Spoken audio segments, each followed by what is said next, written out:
Hey there film fans, and today is a celebration because it's the first time on this channel I will be reviewing a non-sequel. I'm going to be reviewing Ant-Man.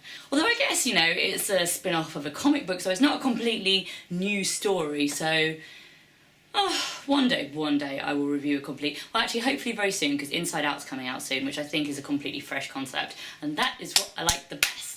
So for those of you that aren't mega geeks of the Ant-Man franchise, basically the story is that Paul Rudd's character is an ex-con, although he was arrested for a crime that was a kind of Robin Hood, good deedy type crime, so he's not a really bad guy, but he is suffering the consequences of not being able to get a job after having been in prison. So he does turn back to a life of crime, at which point he tries to rob Michael Douglas's house, comes across the Ant-Man suit, it all turns out to be an elaborate plot, and basically has to save the world. Really, I was very pleasantly surprised because I'd seen the trailer, I thought it looked a bit rubbish, and obviously I'd heard all about the developmental problems that had happened with Edgar Wright.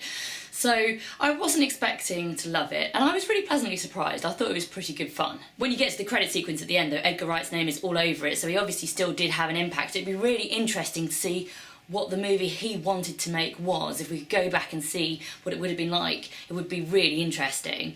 You could see some of his touches. I think the action sequences looked a bit righty, and some of the humour, but I think it probably would have been a bit funnier, maybe a bit more quirky, in a good way. Quirky I generally think is a bad thing, but hopefully in a good way quirky. Paul Rudd is someone that I have some affection towards. I think he's generally a likeable screen presence, back from his Clueless days. Through most of his current movies, I think that you're generally on his side. In this franchise, a lot of the comic relief was lent by his sidekicks, who were really very funny actually, and there were some good lines. But every superhero movie has to have a baddie, and this baddie is bald, and he's occasionally cruel to animals, he tests on animals, he's definitely a bad guy. Other than that though, he's a bit one-dimensional. I really enjoyed the action pieces in this movie, which is not something I generally say, but they were very impressive, although they did remind me a little bit of Honey, I Shrunk the Kids, but that's not necessarily a bad thing. It's nice to see something a bit different. I guess the other big movie it reminded me a bit of was Interstellar because of the strained father-daughter relationship. It didn't feel that necessary, it felt a bit of a plot device to me, but because there was a young child it meant there could be some action pieces with giant toys. You've seen in the trailer probably the Thomas the Tank Engine bit, which were very impressive. About midway through the movie there's this thing about there's a red button that you must not press because if you press it something really bad will happen.